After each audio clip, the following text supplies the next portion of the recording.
Buenas tardes y bienvenidos al episodio 12 de Pandemia Educativa. Soy Jesús Hernández, director de EVAS Innovación, una consultoría de aprendizaje, innovación y sostenibilidad.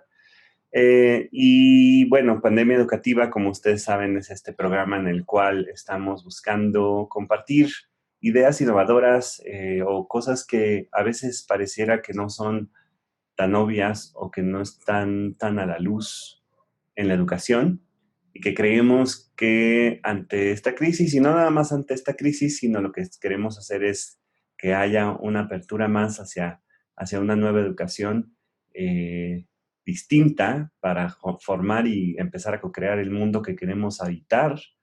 Pues Pandemia Educativa surge como esa propuesta para intentar discutir, conversar y compartir ideas para ese mundo que queremos empezar a vivir ya.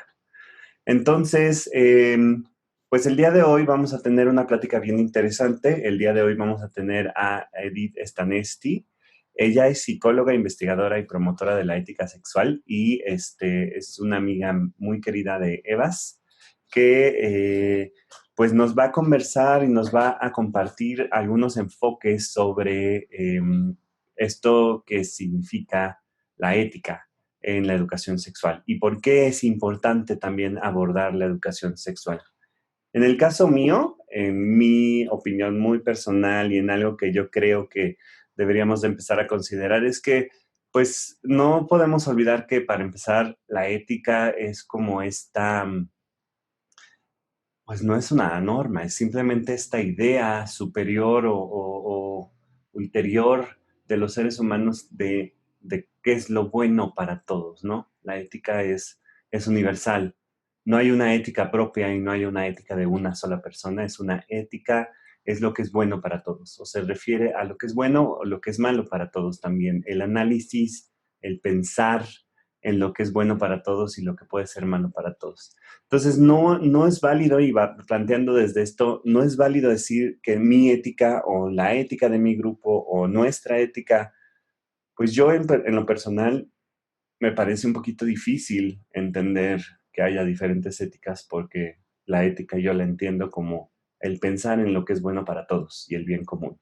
Por lo tanto, hay dos palabras que a mí me gustaría como encuadrar en esta idea de educación sexual y entender que la educación sexual no es educación del sexo como tal, sino es una educación de cómo expresamos esa parte de nuestro espíritu y esa parte de nuestro ser que está relacionada sí al género, que está relacionada a la identidad de género que también podemos tener y que hay una gran diversidad de eso, pero está relacionada también a cierta fuerza espiritual que cada uno de nosotros puede emanar o compartir o vivir. Entonces, es muy importante la ética sexual y por eso es que la educación sexual desde la ética y por eso es que queremos compartir y conversar con Edith porque creemos que es muy importante para la responsabilidad y el amor. Es decir, eh, las relaciones humanas, sexuales o no sexuales, todas las relaciones humanas deben o podrían estar basadas en la corresponsabilidad, en el cuidado de uno y del otro, de uno mismo y del otro. Y por supuesto en el amor.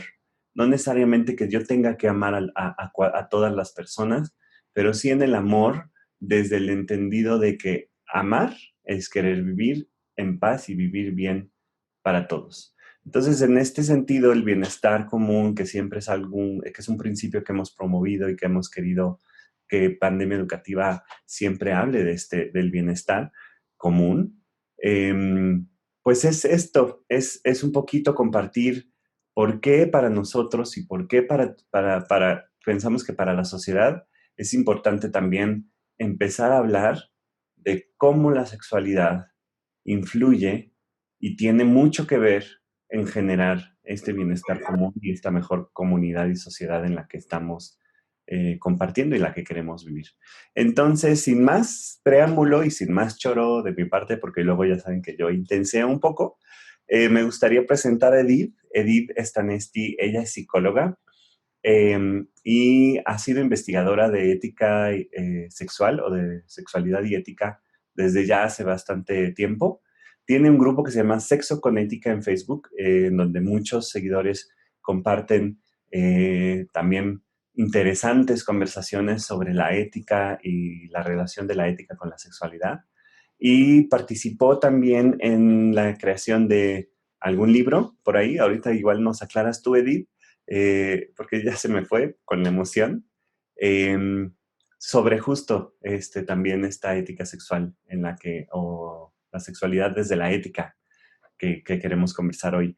Entonces, Edith, bienvenida a Pandemia Educativa. ¿Cómo estás? Muchas gracias, Jesús, por la invitación. Y antes de comenzar, pues sí quiero dedicar este talk a todas las personas que han sufrido algún tipo de violencia sexual, a los que han sentido culpa en algún momento de sus vidas por ejercer la forma en la que más les parece su sexualidad. También a aquellas personas que por algún motivo se han tenido que meter al closet y la sociedad los ha obligado a meterse a los muchos closets que existen. También para todas las personas que están librando una batalla contra alguna enfermedad de transmisión sexual, pero sobre todo quiero dedicarla a todas las personas, a las instituciones, que ellos y ellas saben que preparándose para ser mejores, para transmitir conocimiento desde una perspectiva profesional, utilizando datos, podemos construir una sociedad más honesta, más segura y mejor preparada para los nuevos retos que se nos van a venir, sobre todo pues después de la pandemia, porque tenemos datos, pero no tenemos todavía datos del 2020. Entonces, ese es uno de los retos que se nos avecina. Para comenzar, pues quiero hacer hincapié también en que la cultura y las costumbres se van modificando con el tiempo. Hoy voy a decir, o lo que hoy les voy a decir, podría no aplicar ya para los siguientes 5, 10, 15, 20 años. Entonces, nada es absoluto, todo es relativo y siempre tenemos modificaciones. Entonces, lo que digo hoy probablemente no pueda aplicar mañana. Y está bien, de eso se trata, de que vayamos evolucionando en sociedad todos juntos. Entonces, vamos a iniciar y les voy a hacer una pregunta que la pueden responder en el chat o pueden no responderla. ¿Alguien de aquí es zurdo o zurda? Tengo aquí una taza. Esta taza es de mi hijo porque mis dos hijos son zurdos. ¿No? Es una taza para gente zurda que se agarra con la mano izquierda y se bebe de ella con la mano izquierda porque es una taza para zurdos. Y trae una advertencia que esta taza es peligrosa para las personas que somos diestras. Yo soy diestra. Y si yo le agarro del lado derecho, se les voy a mostrar, tiene un hoyito acá arriba. Ese hoyo está hecho a propósito para que si una persona diestra trata de beber de esta taza vaya a chorrear el café, el agua o lo que tú estás bebiendo. ¿Por qué les pregunto esto? Porque yo puedo, como diestra, aprender a utilizar una taza y generar empatía de que las personas que utilizan la mano izquierda pues viven en un mundo que está estandarizado para los que somos diestros. Con la sexualidad humana no es diferente. Hay una diversidad de preferencias, de gustos, que no hemos aprendido todavía cómo podemos respetarlos, cómo podemos incluirlos, pero tampoco hemos aprendido cómo respetarnos a nosotros mismos, cómo podemos ser incluyentes con nosotros mismos, cómo podemos ser fieles.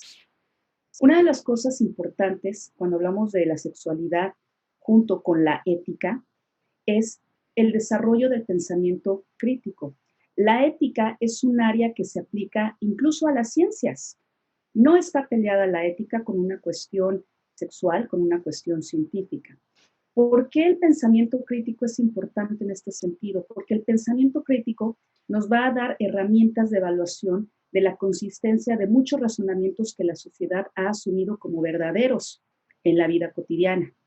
Es decir, algo que se nos enseñó desde pequeños, creemos que es verdadero, es permanente y es inmodificable cuando no es así. La cultura misma se modifica, por eso somos ricos en una historia universal de mucha diversidad cultural, de mucha diversidad en países. Es más, hasta la forma en la que nos vemos es diferente, porque la diversidad es algo a lo que estamos sometidos desde que el hombre ha estado en este planeta. Entonces, el pensamiento crítico nos brinda herramientas como la oportunidad de observar, la oportunidad de experimentar, nos brinda elementos de razonamiento, pero sobre todo nos va a ayudar a poder utilizar de manera adecuada el método científico. ¿Por qué el método científico es importante? en el pensamiento crítico y cómo está relacionado con la ética sexual. Bien, primero que nada, el método científico nos va a arrojar datos estadísticos. Los números son un lenguaje común y universal en los seres humanos. Uno es aquí y en China. La mayoría de un país podría no ser la mayoría en otro país. Nos van a arrojar datos interesantes que vamos a analizar y nos va a dar una serie de preguntas. En torno a la sexualidad humana se han hecho muchas investigaciones y lo que me llevó a mí a crear este proyecto de la sexualidad con una perspectiva ética es la pregunta que se han hecho muchos investigadores desde hace décadas. ¿Está funcionando la forma en la que abordamos la sexualidad o no está funcionando? ¿Qué es lo que sucede en este sentido? No somos personas, para los que han usado o usan Tinder o alguna otra plataforma en línea donde tú tienes un perfil específico, pues no somos un Tinder con pies, ¿no? Donde nos dicen, tú tienes un perfil que está etiquetado como una persona que le gusta el chocolate, le gusta la crema de maní, le gusta el rock and roll, tiene amigos de ciertos grupos. O sea, no tenemos esta información accesible en la calle. Hay tecnología actualmente y hay personas que cuentan ya con esta tecnología que van en la calle y pueden ver tu perfil en redes sociales y ya saben quién está enfrente, ¿no? Que hacia allá vamos. Pero ese es un tema de tecnologías para otro Jebas. Las relaciones humanas todavía son como el método científico, pero un método científico mal entendido y mal llevado. Tenemos que investigar, tenemos que hacer preguntas para poder entender qué es lo que la otra persona desea, qué es lo que yo deseo y qué es lo que yo necesito. Esto es un asunto de comunicación y la comunicación es algo que no terminamos de aprender. Fíjense, uno de los problemas principales de la sexualidad humana desde la perspectiva ética es que tenemos a raíz de este método científico, de estas investigaciones, datos estadísticos que nos arrojan indicadores importantes. Los indicadores nos dicen que no estamos abordando la sexualidad de una forma adecuada. ¿Cuáles son estos indicadores? Primero que nada, las estadísticas, que hay un incremento de violencia sexual en cualquiera de sus tres formas, que el número de embarazos no deseados pues está incrementando y no ha disminuido con todo y la información que tenemos, la accesibilidad a métodos anticonceptivos, también el incremento y la falta de desaparición de las enfermedades de transmisión sexual. Hay ahorita enfermedades de transmisión sexual que muchos investigadores han dicho, podemos erradicarlas si las personas que están en cuarentena o durante esta pandemia están en cuarentena, se someten a un tratamiento médico. Podemos erradicar la gonorrea del mundo si todos estamos en la misma página y las personas que están diagnosticadas o las personas van a hacerse un examen de transmisión sexual, descubren estas enfermedades y hacen un tratamiento durante esta cuarentena que estamos viviendo a nivel mundial. Otro indicador importante es el incremento en el consumo de la pornografía. Me voy a detener aquí porque hay estudios, uno de ellos es de Philip Zimbardo. Zimbardo es un investigador muy famoso en la Universidad de Stanford, fue mi profesor, y Zimbardo es famoso por su experimento de las cárceles, ¿no? Que, pues bueno, todavía se cuestionan algunas cuestiones de lineamientos de investigación, ¿no? Que no fueron aplicadas de la mejor manera posible, pero bueno, yo decía anteriormente, la cultura y la sociedad se va modificando y nos va diciendo cómo vamos dictaminando nuevas reglas. Entonces, Zimbardo saca un libro hace aproximadamente 5 o 6 años que se llama en español El hombre interrumpido, que habla cómo los hombres, la población masculina de Estados Unidos, a través de los videojuegos se vuelven después adictos a la pornografía. Entonces, es un círculo o una espiral que va en picada porque la pornografía muestra una sexualidad deshonesta, nos muestra una sexualidad romantizada, que es completamente distinta a lo que sucede de la puerta para adentro. Entonces, también otro de los indicadores importantes son las diferencias significativas de satisfacción sexual, psicológica y fisiológica entre hombres y mujeres. Hay muchos estudios, pero uno de ellos también se hizo en la Universidad de Stanford, donde se le preguntaron a jóvenes universitarios, hombres y mujeres, cuál era su grado de satisfacción sexual, física y psicológica la primera vez que sostuvieron relaciones sexuales. Y fíjense, las mujeres contestaron que su satisfacción fisiológica en la primera vez que habían sostenido relaciones sexuales había sido del 25%. Los hombres contestaron que su satisfacción fisiológica había sido del 38%. Ahora, la siguiente pregunta fue, ¿cuál fue tu nivel de satisfacción sexual psicológica? Pues las mujeres dijeron que había sido un 38% y los hombres un 65%. Es una diferencia muy grande. ¿Esto qué quiere decir? Que no nos estamos comunicando, que mi perspectiva de satisfacción no es la misma que la del otro y que ambos, al final de cuentas, no alcanzan pues ni el 80%. Si esto fuera una calificación en escala del 10 al 100, pues estamos reprobados en satisfacción. Esto tiene que ver mucho con cómo estamos concibiendo la satisfacción desde el punto de vista no nada más fisiológico, sino también psicológico, y que no nos estamos poniendo de acuerdo para vivir una sexualidad plena, placentera. Y les voy a hacer una pregunta que no tienen que contestar, pero es una pregunta de reflexión. ¿Se acuerdan de su primera vez? Las primeras veces no se olvidan, ¿cierto? Pero porque son terribles muchas veces, ¿no? Exacto. Sí, o sea, las primeras veces pueden ser, sí, un golpe de suerte pueden ser terribles. Digo, si son un golpe de suerte, muchos ahorita sonrieron, ¿no? O sea, están con la sonrisa de, sí, se me acuerdo de mi primera vez. Y hay otros que dicen, no. Pero además, perdón que porque es bien interesante lo de la primera vez y justo creo que parte un poquito el hecho de que no se disfrute tanto la primera vez viene mucho de la educación que recibimos, em, tanto para hombres como para mujeres, más para las mujeres, pero la primera vez siempre es de terror, aunque sea, aunque sea consensuado y con mucho amor y todo, es una experiencia muy, muy difícil porque no sabemos qué estamos haciendo, porque a veces no es cómodo o porque nos imaginamos también por lo que hemos visto en películas y cosas así, que va a ser una experiencia 100% placentera y no, el sexo tiene un lado que no es placentero, aunque se haga con mucho amor y con mucho cuidado. Así es. Imagínate si todos estos nervios son naturales y normales. Suceden cuando tenemos la información. Cuando no tenemos la información es terrible, porque no sabes a lo que vas, ¿cierto? Es como si yo te digo, Jesús, vete de aquí a CEU y te vas a la calle de Mocorito.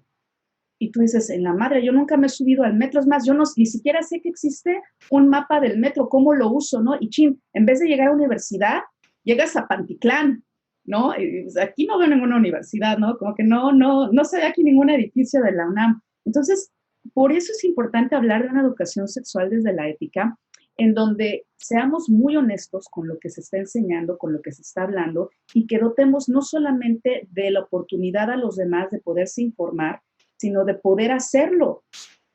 Porque si yo como mamá, como maestra, como psicóloga, te digo, no lo hagas porque vas a ser promiscuo, no lo hagas porque vas a ser promiscua, no lo hagas porque está mal, ¿cuál es el mensaje que estoy mandando?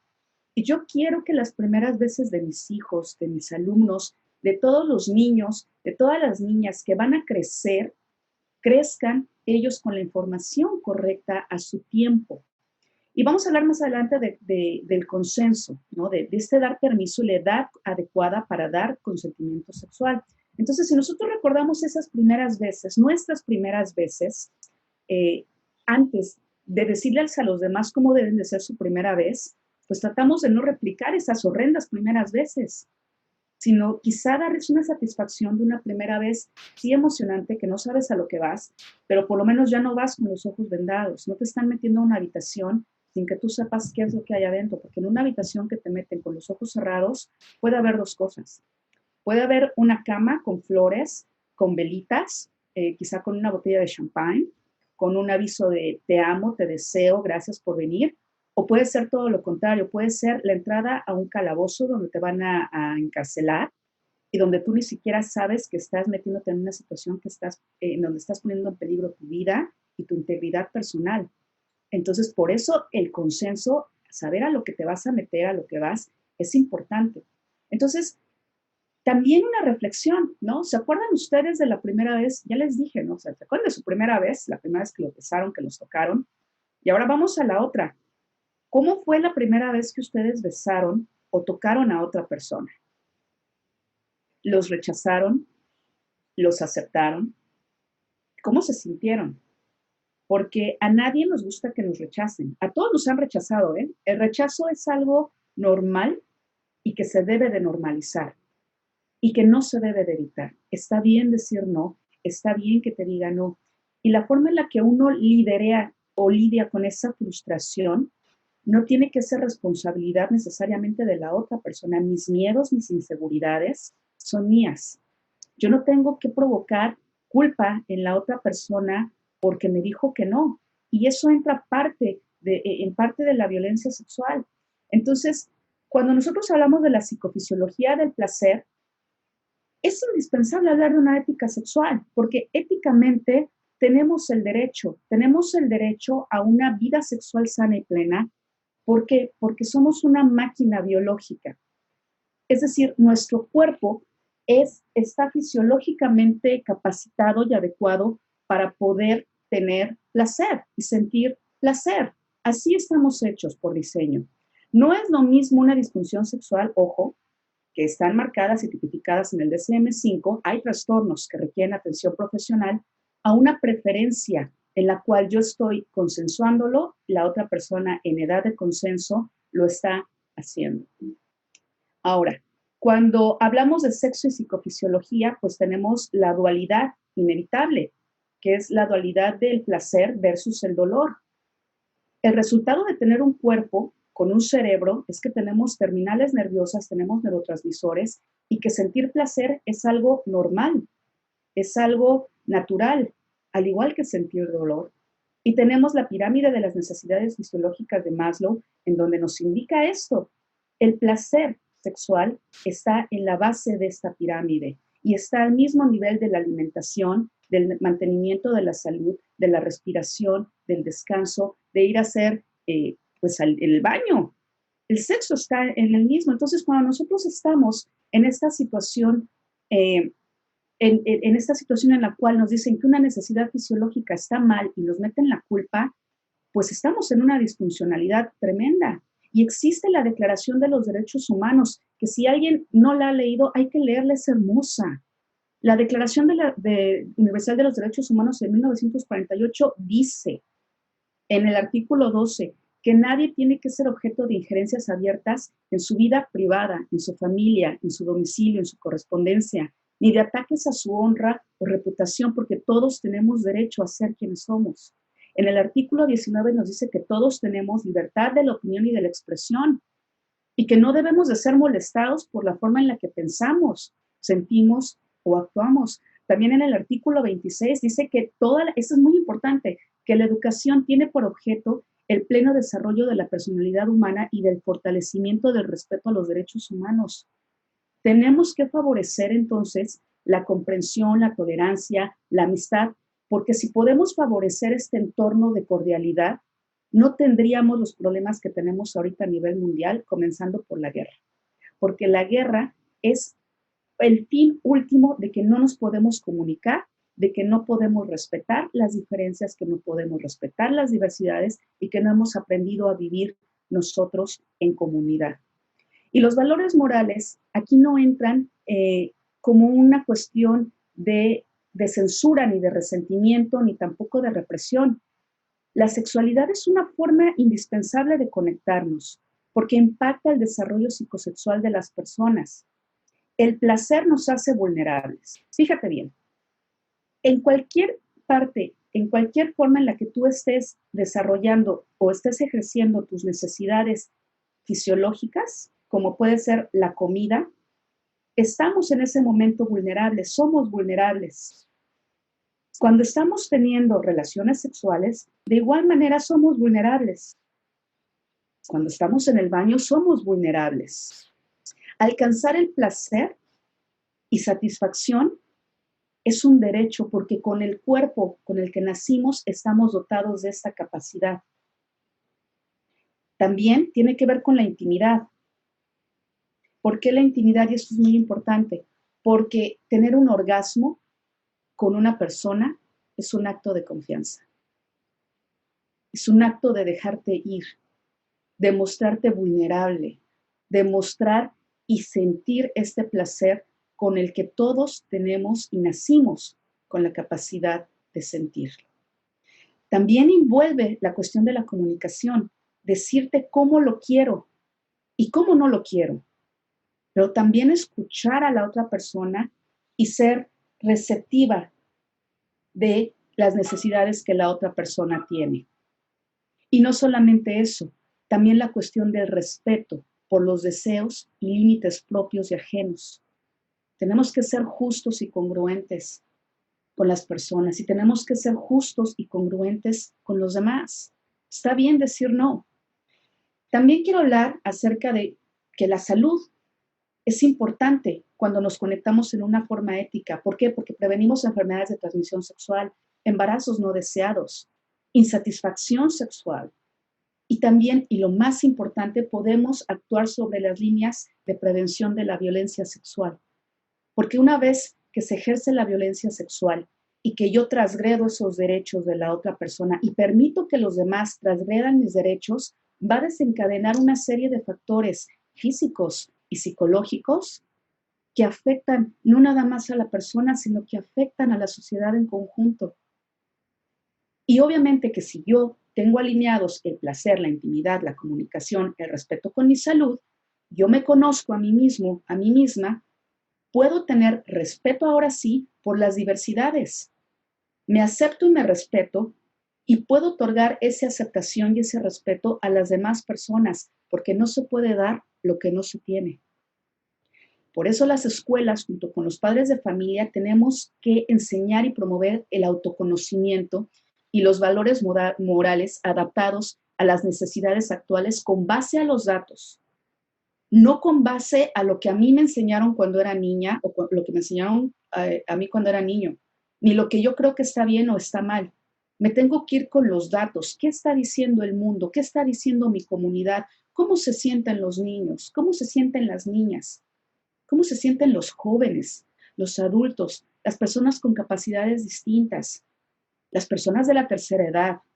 Censuramos la sexualidad. Y en base a estos datos estadísticos que vienen de precisamente métodos científicos de investigaciones serias, podemos conocer qué estamos haciendo mal y qué podemos hacer mejor. Fíjate, en 1960 inicia la revolución sexual en Estados Unidos. En los 70s y en los 80s, pues esta revolución sexual se maximiza. Entonces, empezamos a hablar más abiertamente de igualdad entre hombres y mujeres, feminismo, uso de métodos anticonceptivos, y se comienza a validar la reivindicación del cuerpo humano y también de la sexualidad como una necesidad básica, que se ve influida por esta teoría de Maslow. Entonces, en base a esto, comenzamos a cuestionar los roles tradicionales. ¿Quién tiene derecho a sentir placer y quién no tiene derecho? ¿Y por qué no tenemos derecho? Cuestionamos la institución en la revolución sexual del matrimonio. No necesito estar casado, no necesito estar casada para tener relaciones sexuales. Y te voy a poner un ejemplo que nos va a dar mucha risa a todos. Para comer no tenemos que ir al mismo restaurante, siempre. O sea, podemos comer un día sushi, otro día comida etiopía, podemos ordenar pizza, podemos ir por una hamburguesa o deseamos un día ir por comida vegetariana. Pero también hay gente que siempre quiere comer espagueti y está bien, porque le gusta el espagueti, no quiere comer otra cosa más que espagueti. Pero entonces a mí no me tiene que molestar, ni tampoco debo de señalar que tú no quieras comer espagueti, o que a ti te gusta el sushi, o que no siempre quieras comer espagueti. No debo señalar a las demás personas que no están acostumbradas a vivir como yo vivo. Y eso es parte del respeto a la diversidad. Cuando hablamos de violencia sexual, hablamos de un problema muy grande en el sentido de falta de comunicación, porque hablamos de una falta de fidelidad y honestidad con nosotros mismos. ¿Quién soy yo? ¿Cuáles son mis deseos? ¿Cuáles son mis necesidades? ¿Sé decir que no? ¿Sé decir que sí? Con los demás, ¿cómo les permito acercarse a mí y en qué momento establezco los límites? y cómo permitirnos no sentirnos culpables, pero tampoco obligar a los demás a no sentirse culpables. Entonces, el respeto a la diversidad, a cualquier grupo, es que ellos, como nosotros, tenemos que aprender que no siempre les va a gustar lo que a nosotros y a nosotros no nos va a gustar lo que les gusta a ellos. Está bien querer probar, está bien ser diversos. Imagínate qué hueva, de verdad, que todos seamos iguales. O sea, yo no me quiero ver como Jesús y tú no te quieres ver como Edith. O sea, no. Imagínate que todos igual. Hay una película muy buena que se llama, se me fue el nombre, Vivarium, que le estrenaron con la pandemia, donde todas las casas son iguales, todas las personas tienen la misma ropa, toda la decoración de las casas son iguales y cuestiona mucho el modelo actual en el que vivimos, ¿no? Donde las casitas de interés social todas son iguales y tenemos un código, no le puedes hacer modificaciones porque se ve mal. Oye, qué horror vivir así. Yo quiero tener y expresar mi estilo, obviamente sin transgredir a la otra persona, porque si voy a poner una señal obscena o voy a poner algo que molesta a los demás con un argumento válido y sólido, pues bueno, también por eso entran los valores morales, ¿no? De respetar ciertos límites, pero de eso a que todo tenga que ser igual y siempre lo mismo, es horrendo. Entonces está Sí, Edith, es bien interesante como comentas, porque estas películas como la que compartes, Vivarium, no la he visto, la voy a buscar, pero me recuerda, por ejemplo, también a este capítulo de Black Mirror en donde todos eran perfectos, o novelas como Un Mundo Feliz de Aldous Huxley, la clásica, ¿no? Todas estas que son como distopías, son distopías, de hecho, son historias muy distópicas y que hacen, se nos desconectó, creo que se desconectó Edith. Bueno, en lo que se conecta, justo le iba a hacer la pregunta, porque estas distopías que se generan a través de querer encuadrar a todos en las mismas dinámicas, en las mismas ideas, en las mismas formas de vivir, es lo que la escuela está actualmente haciendo con muchos de los estudiantes, ¿no?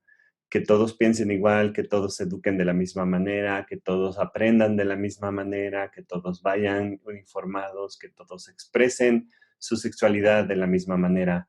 Entonces, ahí justo lo que le quería preguntar a Edith, a ver si ahorita se puede volver a conectar, es ¿cómo le hacemos entonces para, para entender primero y que podríamos empezar a transformar en esta parte de la escuela para que permita, como lo vemos que es importante desde el nivel fisiológico, que permita la expresión de la sexualidad, no del sexo, pero sí de la sexualidad de las personas plena, porque la sexualidad es parte de la expresión de la identidad también, ¿no? Entendiéndose que sexualidad no habla solamente de tener relaciones sexuales, o al menos no es eso, o no se resume a solamente eso. La sexualidad también es esta expresión de la identidad de cada una de las personas que tenemos y de qué es lo que proyectamos hacia el exterior. Se desconectó Edith, ya están tratando de volverla a conectar. Imagino que se le cortó la sesión, pero no sé si hasta ahorita alguien tenga algún comentario, alguna eh, pregunta que nos quisieran hacer y podemos abrir micrófonos ahorita. Si alguien tiene algún comentario o algo que le esté resonando. Adelante, Hugo. Bienvenido. Muy buenas tardes a todos. Me parece extraordinaria el que se señale la importancia que tiene el reconocer esta diversidad. Y desde el punto de vista de educación, yo creo que es fundamental para que podamos aspirar a tener eventualmente un cambio en la metodología, un cambio que justamente identifique esta diversidad en muchas de las dimensiones de los seres humanos y de los educandos, ¿no? Y esto opera en ambos lados de la moneda. Tanto hay diversidad en quien aprende como diversidad en quien enseña. Entonces, a mí me parece fundamental. Padrísimo, gracias, Hugo. Perdón, ya está de regreso, Edith, se nos cortaste. No te estamos escuchando, estás en silencio.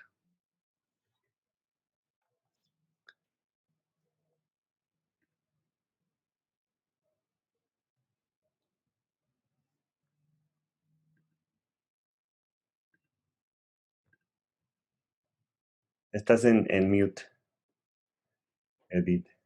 ¿Ahí? Hola. Ahí está. Ay, perdón. Gracias, Hugo. Sí, le comentaba, te estaba preguntando, Edith, porque justo estas distopías que quieren meter a todos en caja es como un reflejo, estas distopías es un reflejo de la realidad en las escuelas. Y lo que comentaba es justo como este querernos meter a todos en ciertas cajas en las escuelas hace que, pues ya sabes, ¿no? Que los niños con pantalón y las niñas con falda, los uniformes, todos pensemos igual, adquiramos los mismos roles de género que se nos imponen desde el principio. Y expresaba un poco esta preocupación que tengo de que yo veo la educación sexual o la educación, sí, la educación sexual que debería de ser la que impulse la expresión plena del ser, desde esto, como comentas, que es algo tan fisiológico y tan básico, más allá de solamente tener un buen sexo o un sexo seguro, ¿no?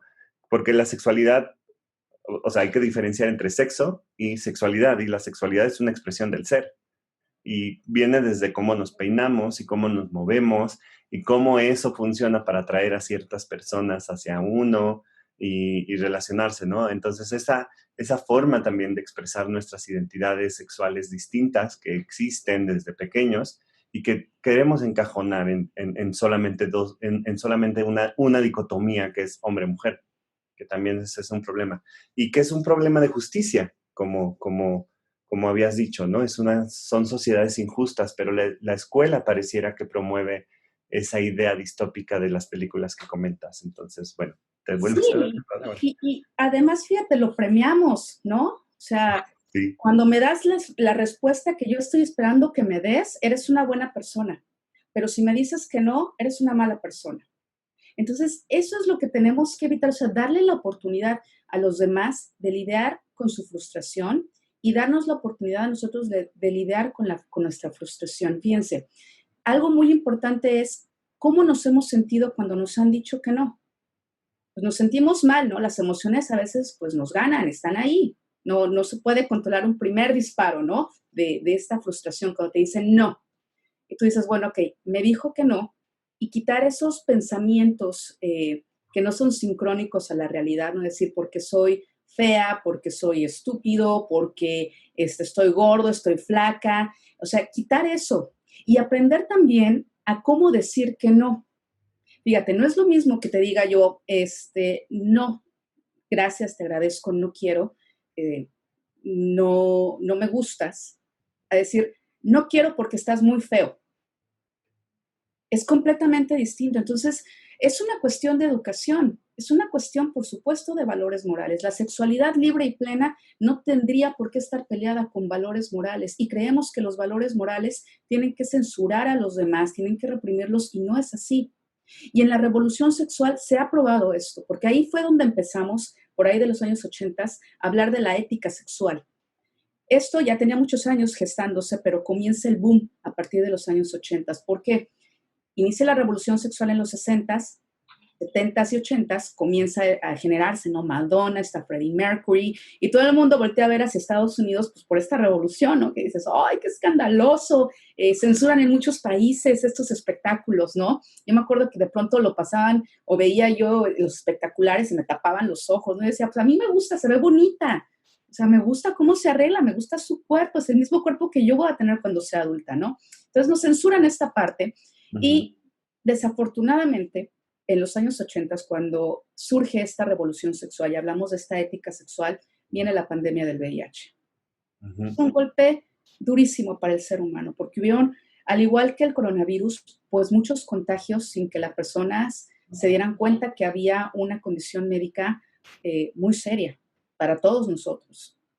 Al igual que en la actual pandemia, pues no estábamos tampoco preparados y nos tardó un tiempo darnos cuenta que esto existía, porque no surgió en los años 80, en realidad surgió mucho antes, solo que no se había descubierto y no se había hablado. Freddie Mercury fue una de las primeras personas que habló abiertamente de su diagnóstico, ¿no? ¿Y qué pasó en los años 80? Es una enfermedad de homosexuales. Eso le pasa por promiscuo. A ver, espérate, no. Hoy, 2020, sabemos que tenemos tratamiento preventivo.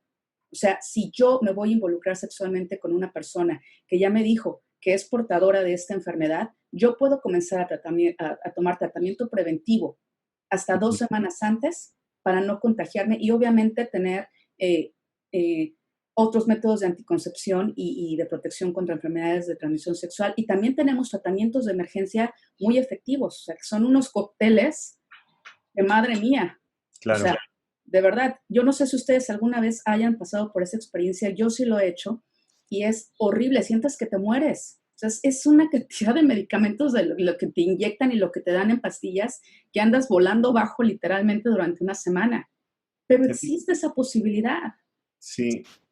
Hablando un poquito, porque justo me surge esta pregunta sobre, bueno, entiendo que el miedo hace que la gente vaya al extremo de conectar una enfermedad que no necesariamente es de una minoría o de una diversidad, ¿no? O sea, este miedo social que hizo que que se fuera para atrás todo lo que se había lanzado en liberación, en apertura, se fue para atrás radicalmente con el miedo a la pandemia del VIH en los 80s, 70s, 80s, pero que más o menos pasa algo similar con el coronavirus, porque pues la gente como que muchos agarran el miedo, otros agarran también el otro extremo y preguntamos un poquito cómo es que la educación a veces genera o no ayuda a que las personas no caigan en estos extremos, porque también el otro extremo de que ya ahorita el VIH no sea una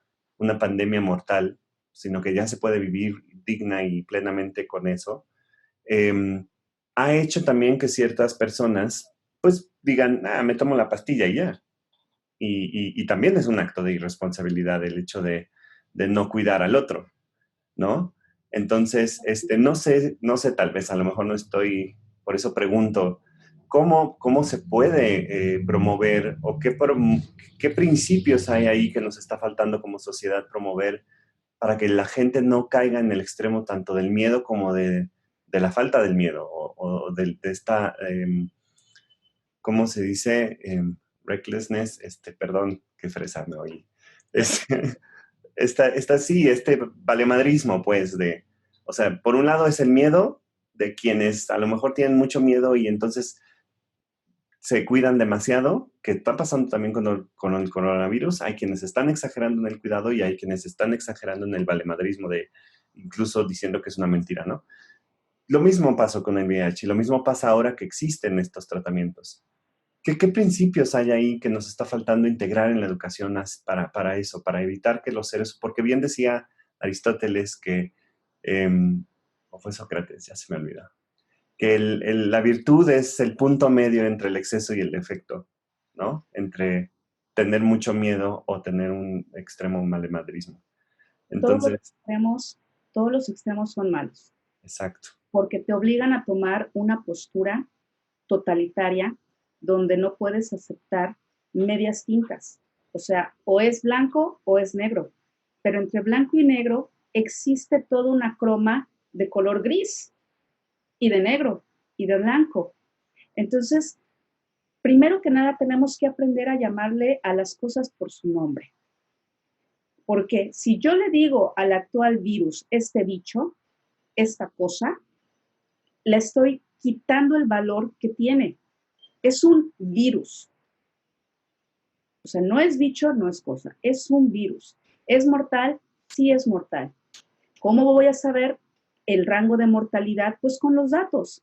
¿Quiénes están muriendo más? ¿Quiénes están recuperando?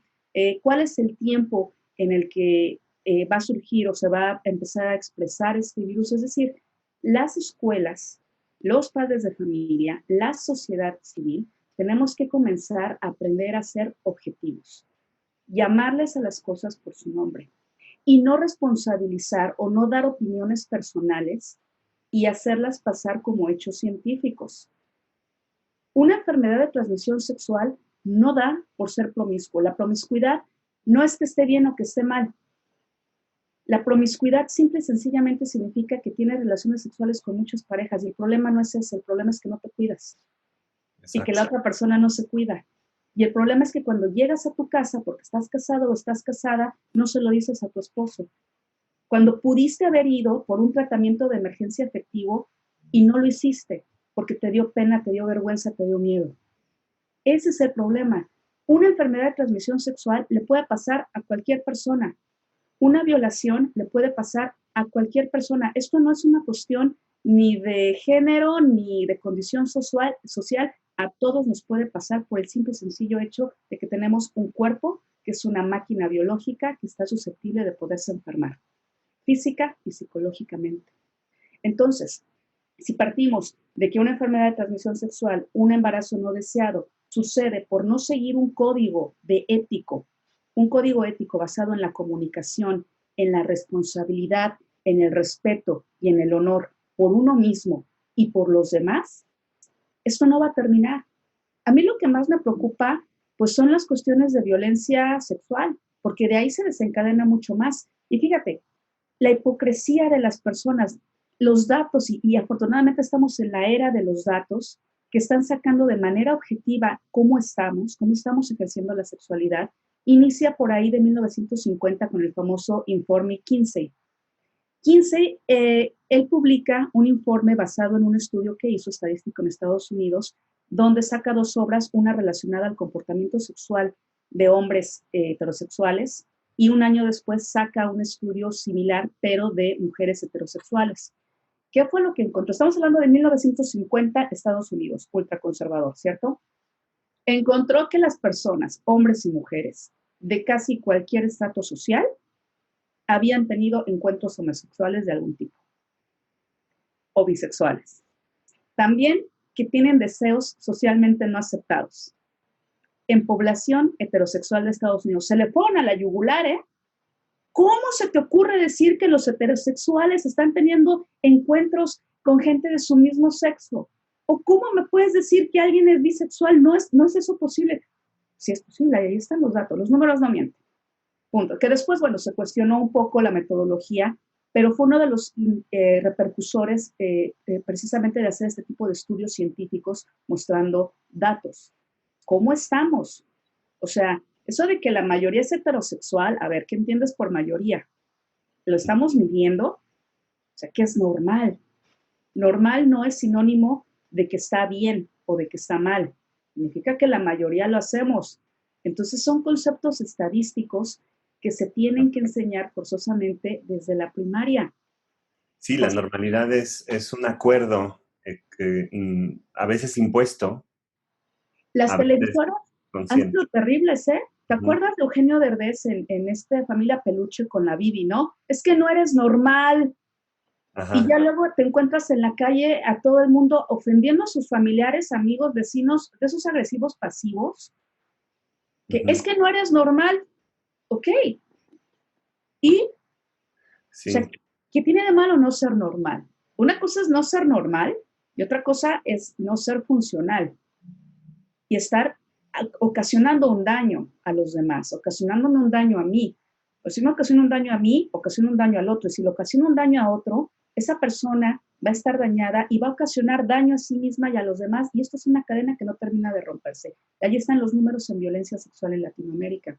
Entonces, si nosotros obligamos a la gente a meterse a un closet, te hablaba al inicio de la presentación que existen muchos closets, muchos Como closets. el closet de la normalidad. Como el closet de la normalidad, muy bien, ¿sí? Obligamos a la gente a vivir en lo clandestino. Y lo clandestino es secreto, se tiene que ocultar. Lo clandestino genera miedo y genera culpa, porque me tengo que esconder por ser quien soy. Te voy a poner otro ejemplo. Yo soy heterosexual. Jamás me tuve que salir del closet y decirle a mi mamá, oye, mamá, te tengo que decir algo. Oye, a mis amigos, a mi novio, ¿no? Tengo que decir algo, es que soy heterosexual. O sea, jamás tuve que hacer eso, pero sí me tuve que salir de un closet que me creó demasiada inseguridad, que me creó mucha ansiedad, y fue entonces cuando entendí por lo que miles de millones de personas están pasando. En consulta médica, tanto en universidades como en la consulta privada, las estadísticas tampoco mienten. ¿Cuántas personas son incapaces de decirle a sus parejas que tienen toda la vida con ellos que no les gusta el sexo oral o que sí les gusta el sexo oral? o que los lastiman durante las relaciones sexuales, o que no les gusta eso. O sea, es la queja común dentro de consulta. Y la pregunta que hacemos es, ¿y se lo dijiste? ¿Se lo has dicho? No, no se lo dije. Entonces, ¿cómo vas a ver el otro? Entonces, ¿cuál es el problema de obligar a la gente a meterse a un closet por no llamarle a las cosas por su nombre? Por no llamarle, esto es violencia de género, esto es violencia verbal, esto es abuso sexual, esto es violación. Cuando no hablamos y no expresamos las cosas por su nombre, estamos obligando a la gente a vivir en lo clandestino. Y si la persona vive en lo clandestino, vive en secreto, vive en lo oculto, le genera miedo. Entonces, si tú, mi hijo o mi hija, mi alumno o mi alumna, mi amiga o mi amigo, mi padre, mi madre, cualquier persona que me importa, está o estuvo en peligro y me necesita a mí, yo no puedo estar ahí para esa persona porque le enseñé a vivir con miedo y con culpa. Sí. Y genera una espiral.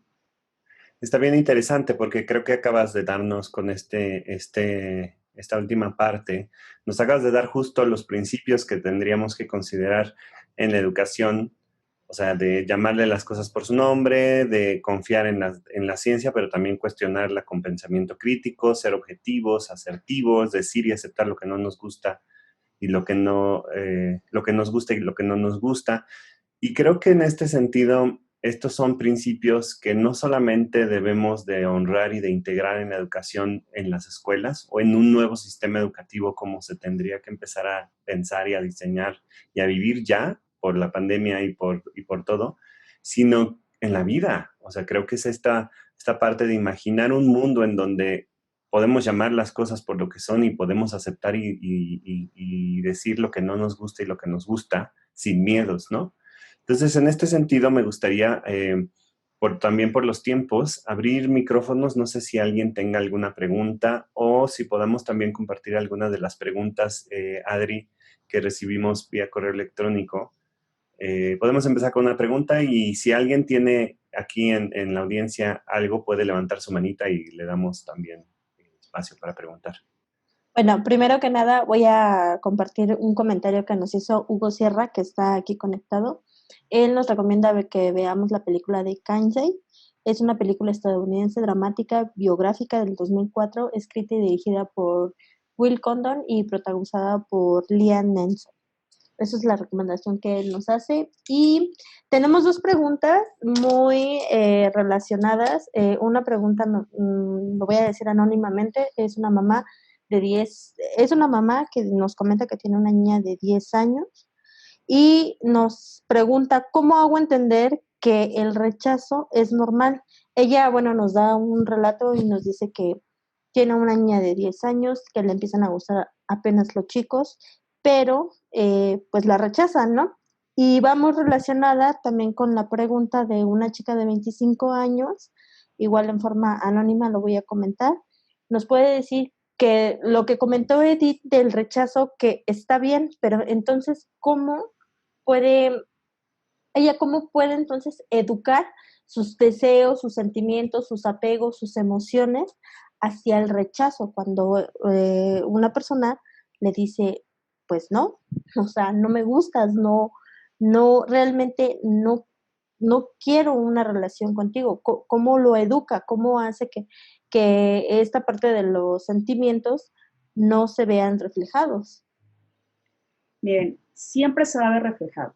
O sea, no podemos quitar el dolor, no podemos eliminar la frustración porque dependen de una serie fisiológica, ¿no? Que se desencadena a raíz de un evento exterior. Si te dicen que no, en ese momento pues sientes feo y vienen neurotransmisores que llegan a tu cerebro, hacen ahí combinación y sientes el enojo, sientes la frustración.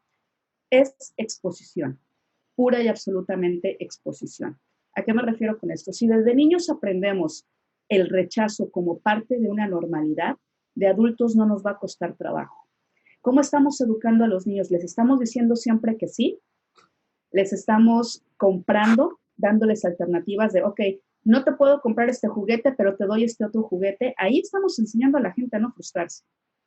Y cuando son adultos ya no quieren un dulce, ya no quieren una muñeca, ya quieren al muñeco o a la muñeca, ¿cierto? Entonces, tenemos que aprender a educar sí en frustración, pero también en aceptación de nosotros mismos como seres humanos. Está bien sentirse mal, está bien sentirse frustrado, está bien sentirse enojado, pero debo entender que si yo sé que mi frustración va en función mía y no de la otra persona, es decir, de mis miedos, de mis incertidumbres, de los rechazos y de la historia de rechazos que yo he tenido en mi vida, y que eso es algo que yo tengo que trabajar de manera personal, pues no lo voy a tomar en contra de la sociedad o en contra de la otra persona.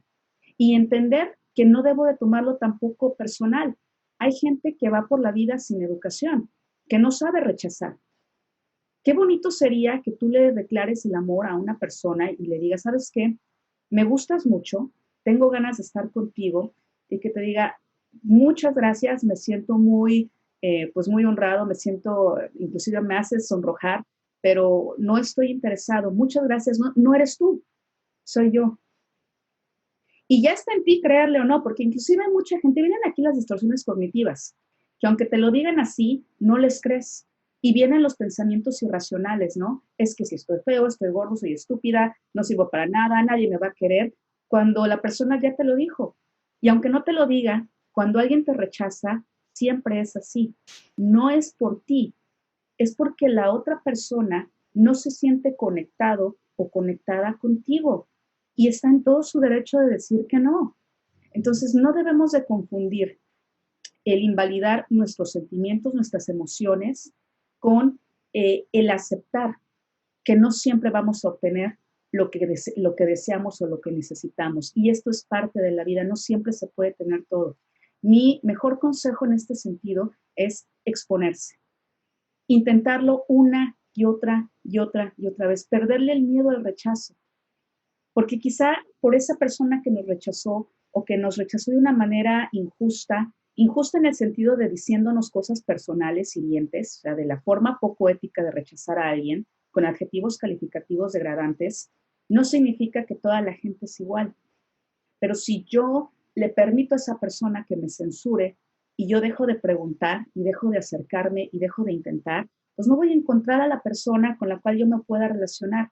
Y les voy a poner un ejemplo. Microsoft todavía hasta hace 10 años tenía una política que ya la modificaron por el tema de los acosos sexuales, que está muy de boga en los últimos 5 años, donde tú tenías derecho hasta preguntarle una vez a un compañero de trabajo si quería ir a tomar un café o a cenar contigo.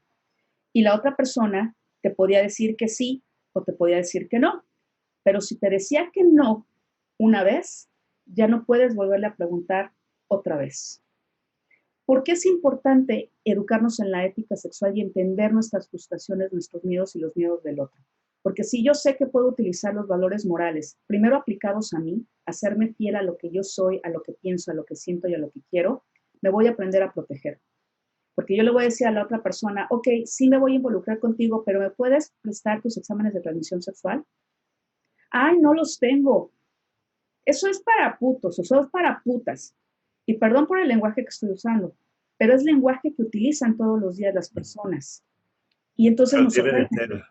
debe desnormalizarse el poder pedirle al otro la información que me haga sentir seguro o que me haga sentir segura, porque, pues porque así es, o sea, no No hay nada de sabemos. malo. Y ahorita se va a usar mucho con el tema del coronavirus. Las burbujas ¿Mm? sociales parten precisamente de los grupos de poliamor, que así se llevan. Son personas o son grupos muy cerrados en su sexualidad y en la gente con la que conviven, que es normal que cuando dejan entrar a una nueva persona a ese grupo le pidan test de enfermedades de transmisión sexual y todo el grupo está obligado a dárselos. Y ahorita con el coronavirus, pues están pidiendo los test de inmunidad.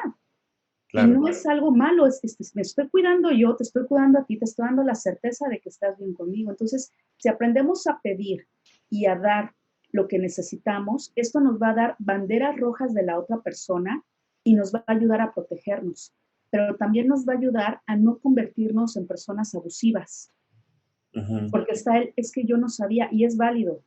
Y si yo me protejo y yo aprendo a no convertirme en una persona abusiva, a detenerme cuando la persona ya me dijo que no, esto va a promover un cambio cultural y vamos a tener menos casos de violencia sexual gente que es más plena, más satisfecha con su propia sexualidad. Vamos a proteger a nuestros niños, a nuestras niñas, a nuestros jóvenes, a nosotros como adultos, a los adultos mayores, a personas que tengan alguna capacidad especial.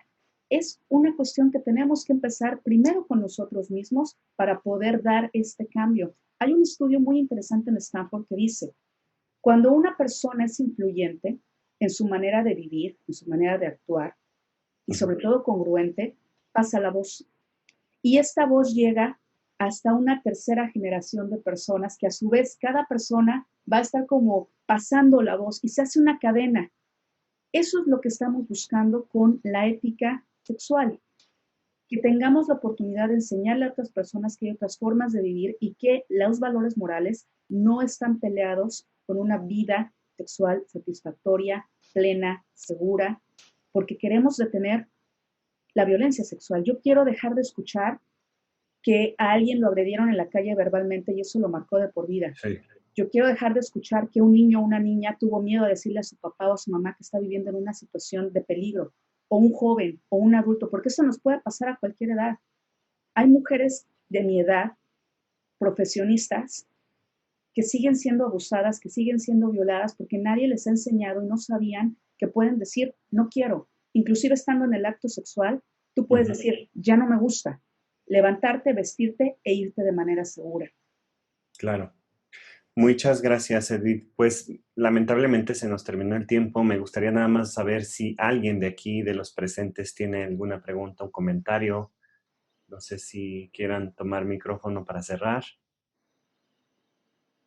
Y si no, pues se nos acaba el tiempo. Y despedirnos agradeciéndote, Edith, por esto que nos compartes. Me pareció muy transformador.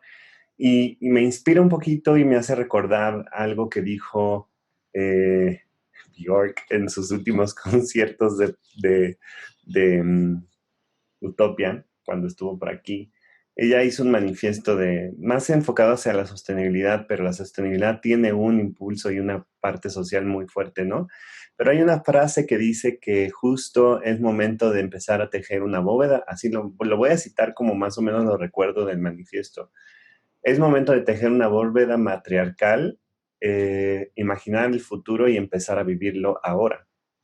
Y creo que en este sentido, cuando hablamos de educación sexual desde la ética, tendríamos que empezar a imaginando cómo queremos vivir entre hombres y mujeres y todos los géneros que hay in between y empezar a vivir así y empezar a practicarlo, ¿no? Porque el futuro no se crea, sino en la acción desde el hoy.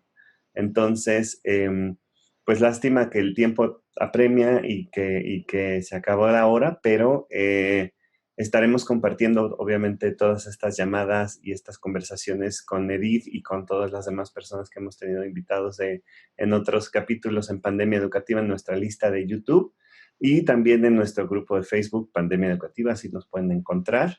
Y pues nada, muchísimas gracias Edith por habernos compartido este momento contigo. Muchas gracias a todos ustedes y recuerden que la ética sexual va de un principio fundamental. Todos somos seres humanos. Vivimos en el mismo planeta y tenemos que aprender a convivir. Gracias. Gracias a ti y bueno, eso es todo por hoy. Hasta luego.